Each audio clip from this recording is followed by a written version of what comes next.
The demon lord Leon sat in audience with someone he had always found difficult. A woman with long silvery hair and uniquely long ears sunk deep into an ornate chair like a dazzling portrait come to life. This was Elmesia Thalion, Emperor of Thalion. The two of them faced each other in a gazebo overlooking an elegant garden.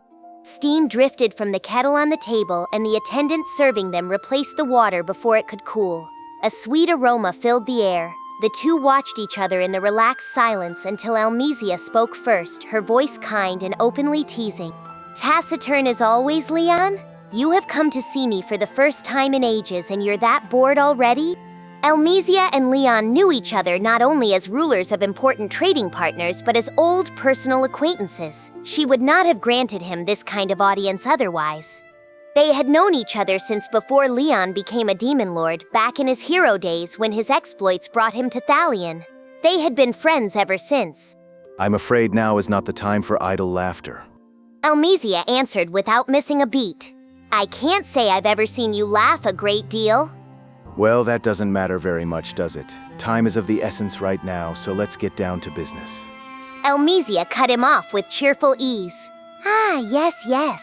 I have some pastries from Mr. Yoshida's boutique. Would you care for a bite or two?" Her interruption stirred the attendant into action. A cart rolled up to the table, and the attendant began cutting a couple slices of cake. "I don't have much of a sweet tooth." Elmesia coaxed him anyway. "Oh, it's good, you know. But these cookies are made with tea leaves baked in, so they aren't quite so sweet. Matcha cookies, I believe they're called." "I'll have that then." From past experience, Leon knew there was no talking over her. It was the same with Ramirez. Everyone he had trouble with shared the common trait of never really listening to him. He calmed himself, already resigned to not having his way here, and reached for a cookie. "Too sweet." Elmesia's smile sharpened. "Oh, you can't even take that?" "No, it's not bad." Elmesia sighed as if she had expected nothing else. You never were very honest with your feelings, were you?" "Ah, well. So what brought you here today, if I may ask?" "Are you about to ask whether I've seen the children in the Demon Lord Rimuru's nation?" Leon sighed. He could never relax around her. She had already picked up on the matter, and that at least would save him some time. He mentally switched gears. "That's right, I believe Rimuru has it out for me. One of my previous underlings made contact with him, filling his mind with all sorts of ideas." Elmesia named the underling at once. "Yes, Shizuizawa, right? The Conqueror of Flames, was it? She's a household name in this empire as well." "Why do you know her? Our relationship was supposed to be a well-kept secret." Elmesia brushed the question aside. How about we continue with the conversation? Time was of the essence for you, wasn't it?" Leon was growing irritated. He wanted to raise his voice and ask who she thought was wasting his valuable time, but he suppressed the urge. "Yes, well, I was thinking about extending an invitation to Rimuru sooner or later. I had wanted to clear up our misunderstandings, and I find him too dangerous as an enemy anyway." Being toyed with like this was not an experience Leon relished. Even with Guy, he could maintain his own pace well enough. Elmesia was simply too much for him. She leaned into the point. "Oh? Don't you think you could beat Rimuru?" Leon was not going to accept the challenge. "Whether I can beat him isn't the issue. There's no point in antagonizing him. I gain nothing from it and stand to lose a great deal, don't I?" Leon's eyes said it all. She had reached the same conclusion, and Elmesia agreed. Elmesia nodded along. Indeed. And if you build a friendship, you could gain a lot from it. A change of heart in Rimuru could have some very disquieting results, but any leap forward comes with risk. That made sense to Leon, who all but assumed Elmesia shared his thoughts. "Exactly. Personally, I'd welcome any demon lord who's open to reason. I think Rimuru was smart to join hands with the ex-demon lords Caroline and Frey. The only problem with that is..." Elmesia supplied the answer. "Is the way you've been acting?" Leon could not deny it. The whole reason he and Rimuru were not on good terms came down to Leon's mishandling of Shizu. Elmesia continued more seriously. "But very well. I will make some overtures along those lines for you shortly. If Tempest and El Dorado start taking pot shots at each other, it would be highly annoying for us as well. But yes, the children. I did see them actually. They seemed to enjoy the festival very much. They did? So... Elmesia cut him off again. Now, not so fast. This cake is so lovely. Leon was normally the epitome of calmness, but he was reaching the end of his rope. This was exactly why he had not wanted to come here. But now was no time for complaints. Among those children, was there a little girl by the name of Chloe? Asking that directly came with risks. There was no guarantee Elmesia would not try to deceive him, and Leon always tried to keep Chloe away from danger. But he accepted Elmesia as a friend, and in these urgent times he did not want to withhold secrets from her. With that in mind, Leon came out with it. Elmesia's mood shifted. So you finally see fit to believe me. Very well, Demon Lord Leon. If you trust in me, I won't hesitate to cooperate with you. Now they were ready to compare notes. The Demon Lord Rimuru had custody of 5 children: Kenya Misaki, Ryota Sekiguchi, Gail Gibson, Alice Rondo, and Chloe Aubert, the name of the girl Leon had spent his whole life searching for. Did you know that from the start? Elmesia did not let him hide from the answer. You know, you are far too silent for your own good. You don't care if people misunderstand you, you never reveal your true feelings to anyone, and you try to handle everything by yourself. That is precisely why the champion Shizuizawa never trusted you, isn't it, ex-hero? If Leon had spoken honestly with Shizu, perhaps their relationship could have turned out differently. Elmesia knew Leon was a nice person deep down, and that was why she could not stand seeing him reviled and feared as a demon lord now. Enough with your silly suspicions. I've sacrificed a great many things. I'm willing to do anything to rescue her. No matter how bad a reputation it gives me, I'll gladly accept it all. This was the truth. As a former hero and protector of humankind, Leon had realized one day that strictly doing good would not be enough to reach his goals. Ever since then, he had never recoiled from getting his hands dirty as he dauntlessly pursued his desires. It was too late to pretend otherwise. He would not justify his actions. That was the rule and the faith that he lived by. Elmesia pushed at the wound gently. You always were rather inflexible. Do you want Chloe to hate your guts as well? Silence. So Rimuru is taking good care of these children, is he? Then he must be trying to lure me into some scheme of his. Elmesia listed the problems he had failed to solve. You have so far failed to eliminate the Rozzos, or Cerberus, or even the Demon Lord Luminus. And it's troubling you, isn't it, Leon? You really know everything, don't you? The strength drained from Leon's body. Elmesia's intelligence network was exactly why he needed her assistance, but that did not make her any easier to deal with. He feared her not militarily, but politically. Elmesia finally stopped picking at him. Right, well, enough picking on you for now, Leon. Based on our investigation, Tempest and Lubelius are in the clear. The Demon Lord Luminus truly intends to stick to her treaty with the Demon Lord Rimuru. That much is obvious enough from the actions of Hinata, their paladin captain. As for Cerberus, it's a bit harder to judge them. Much about them remains a mystery, and their bosses do a poor job of working with each other, perhaps on purpose it seems. So there's only so much we can learn about their internals from the outside. Let me move on to the Rozzos for now. They are bad news. They're doing away with all their protections in the north in order to attack Lubelius, according to my sources. Every agent in the Celt Foreign Information Bureau is being deployed, apparently, and it's currently quite a mess over there. The northern nations to the east were lightly guarded, and battle was about to erupt in Lubelius. The news presented a serious problem to Leon. Then Guy must be making a move. And this was it. To be exact, the Demon Lord Guy would not lift a finger, but the demons under him were bound to kick up some dirt. If Guy himself joined in, nobody could stop the world from being destroyed. Even Elmesia understood that, and it did not make the situation any less dangerous for humankind. Certain demons in Guy's stable, Vert and Blue, made certain of that. Elmesia's fear was practical. Yes, that's what I'm afraid of. It'd present a serious problem for us all.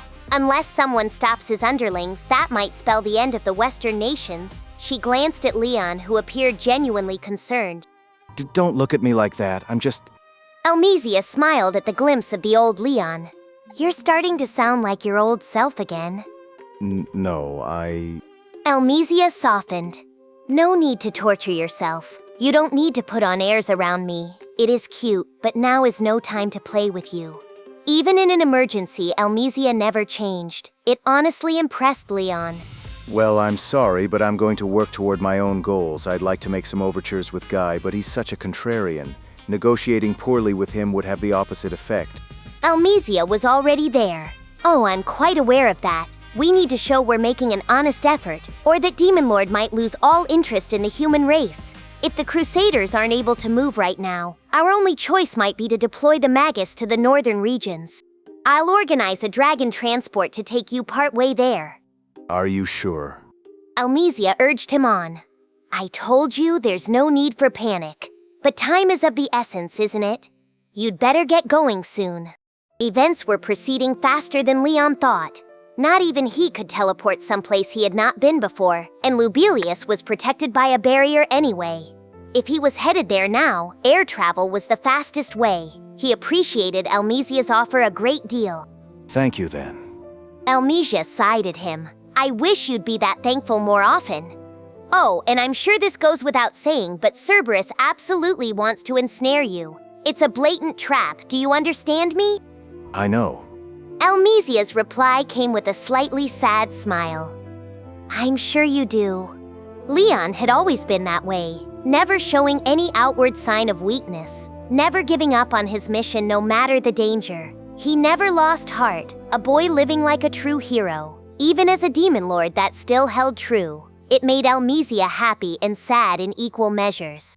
A little while later, as he boarded the dragon ship, Leon suddenly turned back toward Elmesia as if remembering something.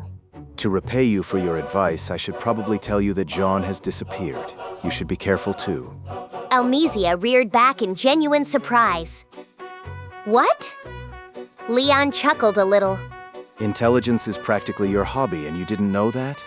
Glad I could help then. Then he turned back around and left, the thrill of victory echoing in his heart. After he was gone, Elmesia stayed behind with a hand on her forehead, muttering under her breath. You're kidding me. 3 of the primal demons, while I have half of the Magus deployed? What kind of sick joke is this? But I suppose it would require that much to make Leon take action, wouldn't it? I misread him again. Thus, Elmesia was left behind, muttering about all these people selfishly ruining her plans. We had a clear sky from daybreak, a pleasant breeze heralding the start of a wonderful day. That at least was my expectation. Then a paladin apprentice came storming in, shouting, Reporting in, a group has penetrated the cathedral grounds. There's talk of battle on the site. That told me just how wrong I was. Calm down. What's their size and how much damage is there? Hinata had been enjoying breakfast with me, but she kept a cool head. Whenever I see her like that, I feel so glad I'm not her enemy. The apprentice gave the report straight. Their numbers are unknown, my lord, but we've confirmed close to 100 hostiles. Their strength is at least B+ in rank, and they're demonstrating a knowledge of our nation's internal layout. Nearly 100 B+ fighters made for a pretty formidable force. And if they knew the city's layout, I had to assume they were with Granville. The apprentice continued, grim but steady.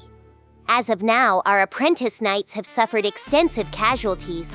We have several members of the Master Rooks downed in action as well. Fortunately, no civilians have been harmed. The news was not rosy. I would normally be losing my temper right about now, but I was a guest here, so I resisted the urge to butt in and sat there quietly. Maybe that sounds cruel, but this just was not my turf. I see. Then I will assume our enemy is Gren, leader of the 7 Days clergy, and the Rozzo family under him. They're no doubt packing more force than they're letting on right now. Send out the deployment order for all garrisoned Crusaders. It sounded like the enemy had taken even more casualties than our side, but Hinata was not going to let up. I knew she would not. But something still worried me. I asked aloud, By the way, this isn't the same cathedral that we left our instruments in yesterday, is it? If so, that was trouble. Baton and the orchestra had installed their kit there for an acoustics check. I doubted there were many cathedrals in this nation, so I had a very bad feeling about this. And whenever I had a feeling like that, Hinata answered, dry and immediate. That's the only cathedral in the country. Yes. It usually turned out to be right. In fact, it had yet to be wrong. Already dreading what was to come, I turned toward Diablo. Not a problem. Diablo had opened a thought communication with Venom the moment the messenger arrived. Capable as always. Venom's response was just as commendable. Baton and the orchestra were already in the cathedral for the day, but he had them under careful guard and was not letting anyone suspicious near them. They were still making final instrument adjustments even. I could not help asking, they're still at it with an army advancing on them? Man oh man. Of course they are. If Venom couldn't handle this much of a crisis, I would never have brought him in to assist. I could learn from that confidence. I pushed myself to move. Well, we can't sit around either. Let's go. Trying to hide my feelings of inadequacy, I used Dominate Space to open a portal to the cathedral. I had begun to master this a little more, and even within Lubelius, protected by its holy barrier, I had no problem launching it. I suppose that barrier did not interfere with internal teleportation in similar arts. Phew. I can't even give you snide comments about that anymore. I'll join you through there. Hinata looked a little fatigued. I almost asked why she was not looking so hot this morning, but stopped myself before it could be misconstrued. See? I can learn from my mistakes. I do not want anyone calling me inconsiderate again. A man named Nicholas joined us as well. I thought he was a servant because he had brought us breakfast, but apparently he was a cardinal and chief counsel for the Western Holy Church. He had a fancy theologian's robe on beneath his apron, so I guessed he was not lying. Why someone that high up was tending to Hinata's meals was another question, but it did not matter right now. Our kids were in the cathedral too. They were all up bright and early, so I had sent them over a little while ago. Diablo said they were under full protection, but you never knew what could happen in this world. Taking a deep breath, I quickly transported myself over to the cathedral. Once inside, I could hear intense battle beyond the walls. Baton and the rest were there, looking understandably frightened. Then Shion's booming voice rang out. Do not lose your composure. Have you forgotten what Sir Rimuru said? He himself told you to concentrate on your music, for you are guaranteed to be safe. So why have you stopped practicing? That was kind of an insane thing to say, wasn't it? We were in the middle of a battlefield, Shion. Ordering non-combatants not to be frightened was a really big ask. Baton pulled himself together under the pressure. My apologies, Lady Shion. I think we were all just a little caught in the moment. Somehow, Shion's scolding actually restored the focus to Baton's eyes. He turned back toward the performers and lifted his arms high. They must have noticed me by then because I could feel their eyes on me. I do not know if that was the cause, but everyone seemed more relaxed. Their tension drained and they were even smiling. Baton rallied the orchestra. Let's continue our rehearsal. Nobody voiced any dissent. Baton, seemingly taking the orchestra's agreement as a given, began conducting, and beautiful music filled the room without a single note out of place. It almost seemed powerful enough to drown out the war going on outside. Listening on, I could not help being proud of everyone I had brought along. Having this battle gain a sudden musical accompaniment made it almost seem like a stage show, but of course this was no production. In another moment, I found the kids and ordered them to stay where they were. Kumora began protesting, but I wanna, before I shut her down. Right now, she was by herself, only one tail, and just like the other children, she was too young for actual battle yet. I called Shion over and ordered her to protect them with Diablo. What are you going to do, Sir Rimuru? I answered plainly, me? I'm gonna squish these roaches. Whoever's facing off against Hinata's forces is the cause of this, and it's time to kick 'em out of here. Normally, it would be ill-advised for a guest like me to step into the fray, but watching Baton's orchestra give their all like this, I wanted to do whatever I could to make tomorrow's concert a success. Very well. Shion looked at him in surprise. What's the matter, Vice Secretary? It's rare for you to actually accept an order from Sir Rimuru. Yeah, I was kind of floored by that too. I had all but assumed Diablo would volunteer to join me, but if I wanted to keep this scene from growing any bigger, this was probably best. I left the chamber to them. All right, the chamber is yours. Best of luck to you. Xian still seemed to have her concerns, but given what she had just told Diablo, she was in no position to protest. That suited me just fine, so I flung myself outside and into battle. Enemies and allies were scattered across the cathedral entrance. The main door was battered down, not a trace of it left, and more than 100 people were engaged in battle. Among the standouts was the figure Hinata was fighting. He was an old man, but his back was straight as a fence post and his moves were nimble and artistic. He wore a fancy-looking suit and his sharpened eyes made it clear he was no one to trifle with. He was not a monster, but likely not human either. Looking at the aura around him, I could tell he carried a formidable amount of force. I asked, "Who's that?" Granville Rozzo, leader of the 5 elders and head of the Rozzo family. I understood at once. Him? That made sense to me. Maria, find Lady Luminus and bring her here. If she resists, kill her if you must. At Granville's summons, a woman stepped in front of me. Her features reminded me of Maribel, but she was a young adult. I would not have been surprised if they were blood relatives, though I could not say if she was Maribel's mother. Understood. Failed to confirm blood relation with genetic evidence. Whoa, you can tell just by visuals? Cool, I guess. If it was no coincidence that Maria looked like Maribel, that made me wonder what her strength was like. She did not look like she could hold her own against Luminus. Was Granville seriously ordering her to seize a demon lord? Maria answered mechanically. Very well, I will begin immediately. The woman called Maria walked off without ever looking my way. She was so mechanical that all I could say was she did not seem like a regular human being. I could not gauge her strength, but I guessed Luminus would before too much longer. As for me, I needed to get Granville out of here. If we could talk this over, great. If not, I was prepared to end this quickly. I started with a greeting. Nice to meet you, Granville. I'm the Demon Lord Rimuru. Any decent conversation needed to begin there. I had a hunch our relationship was not going to be too friendly, but we might as well start on the right foot. You're Rimuru. How dare you take my Maribel from me? I tried to cut in. Whoa, she started it. Yay, he definitely had it in for me. Maribel's death was an accident. It seemed unreasonable to blame me for it. I knew telling him that I did not mean to kill her would be a dumb excuse, but really, if Maribel had not started gunning for me, none of that would have happened. Not that I expected Granville to accept it. Yuuki said he would try reasoning with him, but now that I no longer trusted Yuuki, I could kind of imagine what he had said about me. I doubted this was something we could iron out with words any longer. Report. Regardless of what was said, you would likely have been in conflict with him. Yeah, I was sure. Something told me it would be just as hard to coexist with Granville as it was with Maribel, in which case I would just have to overpower him. I gave up on the excuse. But I guess it's pointless to say that, isn't it? Then let's prove to each other who's in the right. Hehehe. Say what you will. You think a demon lord upstart like you could defeat me? I'll fight you later, so just stay there and watch as your allies are picked off one by one.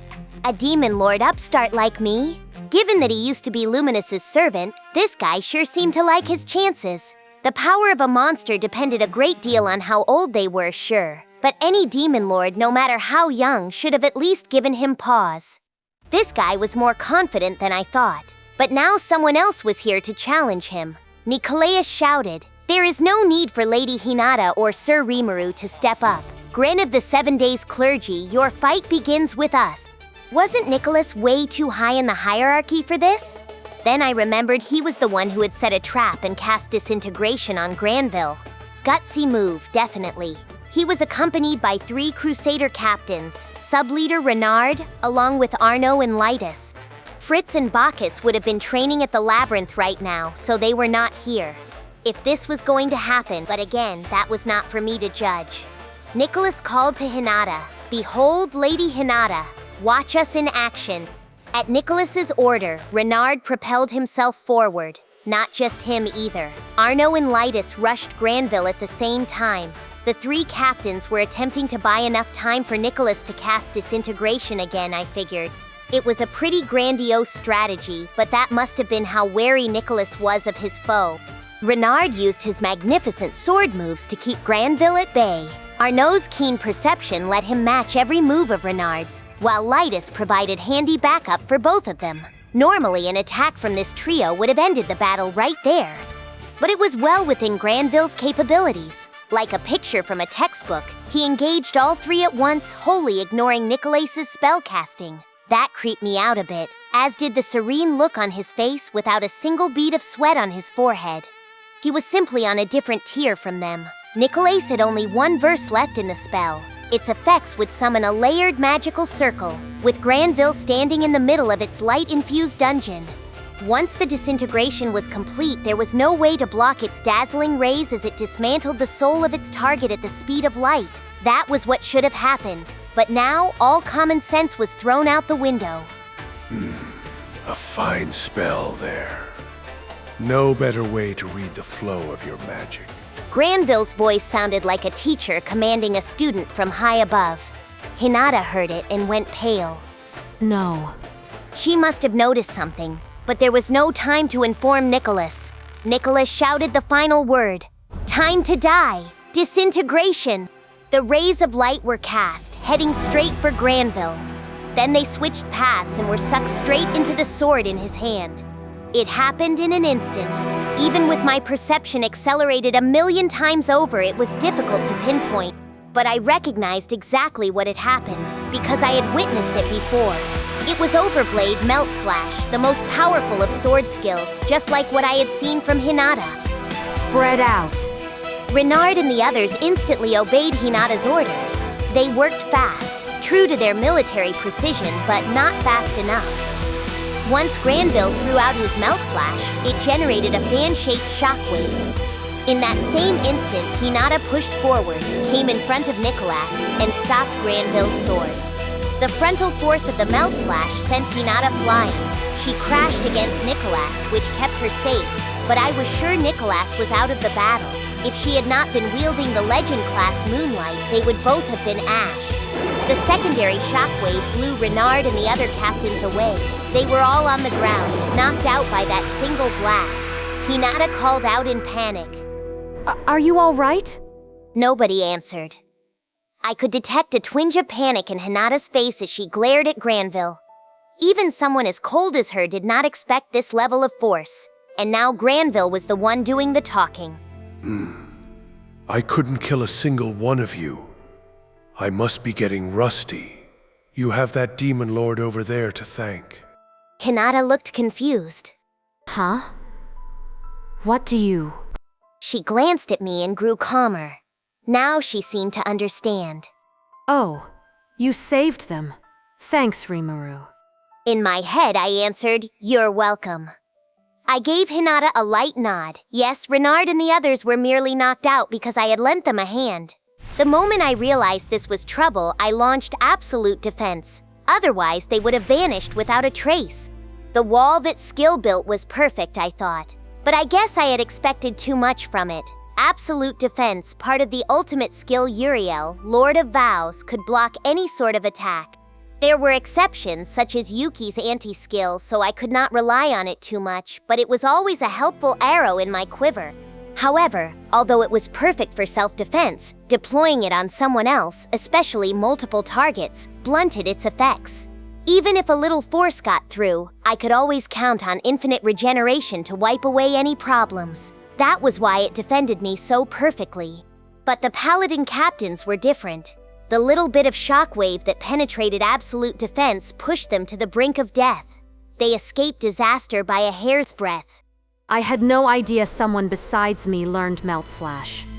Color me just a little bit surprised. An arrogant thought, Hinata. With all the years that have passed, some have reached your level, you know. Yeah. I mean, I could use it too, although admittedly that was just Raphael doing its usual analyze and assess job.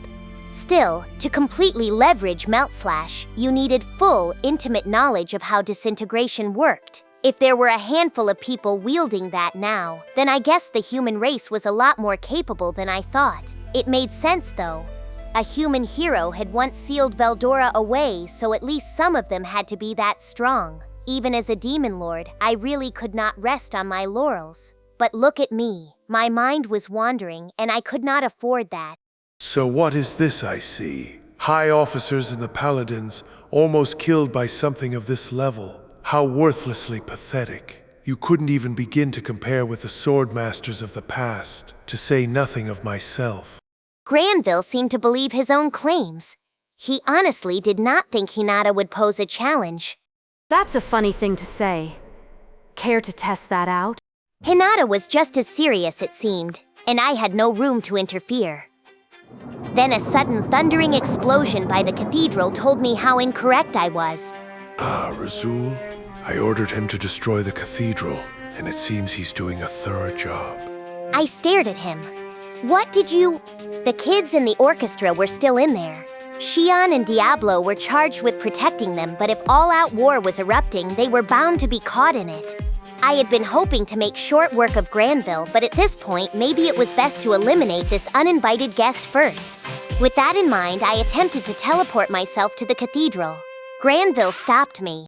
Demon Lord Rimuru, I will let this group entertain you. Enjoy.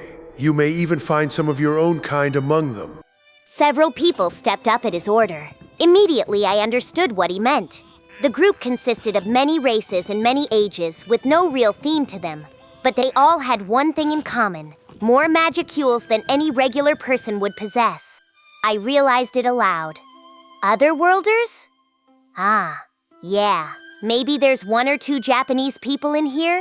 Now was not the time to act casual. I had 10 or so Otherworlders attacking me at once. Like Glenda from before, they seemed to be under the effects of a locking curse, robbed of their freedom of movement. And unlocking that curse would not stop them by the looks of it. Still. You intend to fight? You realize they're only doing this because I've enthralled them, do you not? How treacherous of him. I was sure he said that to make me hesitate, and I hate to admit it, but it worked. I heard how soft and weak-minded you were. Can you kill innocent human beings? Can you tell yourself this is war and step up to defend yourself? Not that I mind either way, of course. Granville only saw the summoned Otherworlders as weapons, nothing more. To him, they only had value as throwaway pawns. And he was right. Killing them should not make any difference to me. He really was a menace.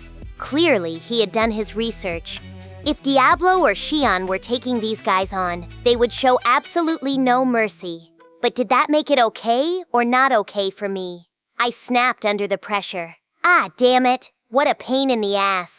I had no time to agonize over this. The children were in danger if I did not do something fast, and the damage was just going to get worse. At this point, there was only one option.